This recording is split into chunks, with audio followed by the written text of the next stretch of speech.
Hello, my dear listeners, and welcome to the Healing Station. Here at the Healing Station, we receive our healing. We must receive our healing. We must receive our healing for physical problems. We must receive our healing for emotional problems. We must receive our healing for mental problems. And we must receive our healing for financial situations. We must receive our healing here at the Healing Station. Plus, we must stay safe and we must be blessed. Today we're talking about Mephibosheth, Lame Mephibosheth, and the story you'll find it in 2 Samuel chapter 9 and 10. Mephibosheth. Mephibosheth is 5 years of age when something goes wrong, terribly wrong. Number one, his grandfather Saul is killed in war. Number two, his father Jonathan is killed in war. Number three, he loses the use of his feet. He becomes lame in both his feet. That is number three. Number four, he loses his position in society. Number five, he becomes an escapee, having to run away because it's no longer safe for him. Now, when the nanny hears, that when news come that King Saul has died in war and Jonathan has died in war as well, the nanny does a very sensible thing. She begins to run because she says if she's going to stay around, Mephibosheth will not survive. Somebody will come after him to kill him. That's what happens in war. After war, something happens like that. So she starts to run, but while she's running, escaping with the baby, with Mephibosheth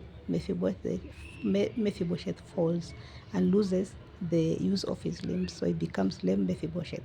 So from that day onwards, he becomes Lame Mephibosheth. Now, King David starts to reign. He starts to reign. He calls Ziba. Ziba is the servant for Saul and says, is there anybody, any survivor in the family for Jonathan and for Saul? And Ziba says, yes, there is. There is Lame Mephibosheth. Lame Mephibosheth, who is lame in both his feet. He lives in Lodeba. He's dwelling in Lodeba in someone's house, someone called Mashi. And King David says, go for him, call him.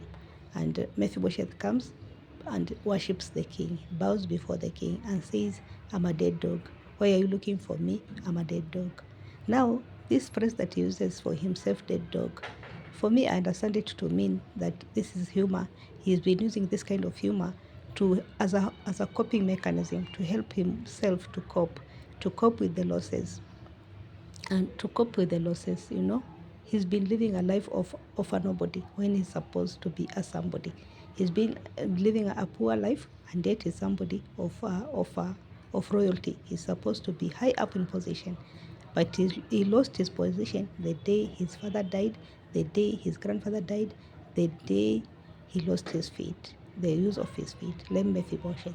So King David is telling Lame Mephibosheth that things are turning around, that all of a sudden he is going to be facing a different life. He's going to be having a different life altogether. Enter a season of laughter and joy. Enter a season of laughter and joy. From now onwards, Mephibosheth will be dining at the king's table continually. Together with his son Micha, they'll be dining at the king's table continually. What's more, restoration.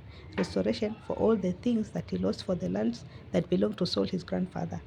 And somebody to till the land for him, a team of people. Ziba and his servants and his sons will be tilling the land for him. That is the king's order. The king orders and says, Ziba, you'll be tilling the land for Mephibosheth, for Lame Mephibosheth, and bring him the fruits, bring him the harvest.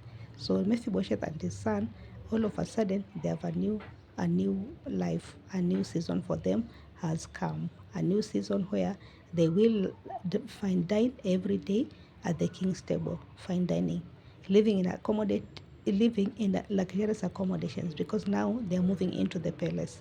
And then restoration of the riches that he lost, the lands that belonged to his grandfather Saul, somebody tilling the land for him, a group of people tilling the land for him, and all he does is to enjoy the harvest and to eat, so that he may have food to eat. That's what the king says, so that he may have food to eat. So he's going to be having a good package, and it's a continual package. This will happen continually.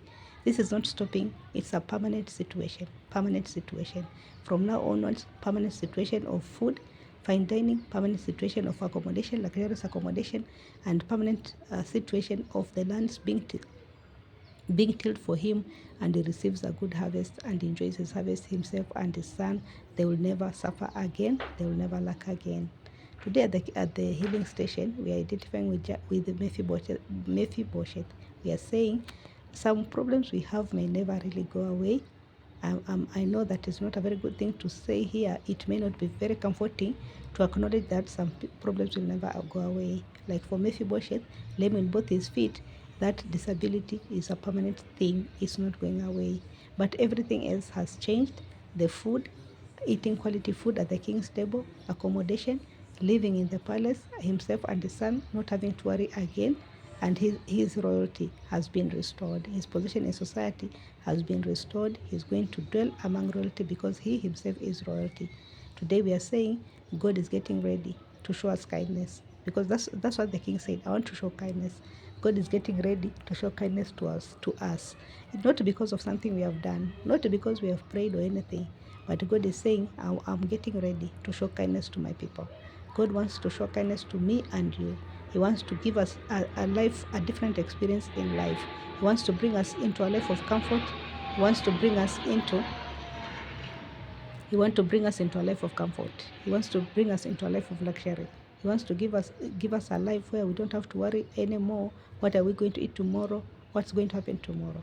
He wants to give us a life where we are continually eating well and continually being accommodated having suitable accommodations. He's giving us a life where the King shows us kindness. He's giving us a life where we receive restoration for the things that we used to belong to us before. We receive restoration. We receive restoration. Some people, we used to have very rich grandfathers, very rich grandmothers, and somehow along the way somebody forgot all that, and then now it's time for restoration. My dear listeners, welcome to this life where we are about to enter into a season of joy, a season of laughter, where we are having to live comfortable lives, where we no longer have to worry about our next meal, because we are going to be eating fine dining every day, and we are going to be living well every day. Welcome to this life where our riches are restored. Welcome to this life where our royalty is restored, so that we are no longer nobodies and now we become somebodies. Thank you very much. Please kindly share, subscribe, like, and comment here at the Healing Station, and go on to enjoy the comfort that God is bringing your way. And go ahead to enjoy the luxury that God is bringing your way. And go ahead to enjoy the continual supply that God is bringing your way. Bye bye till we meet next time again at the Healing Station.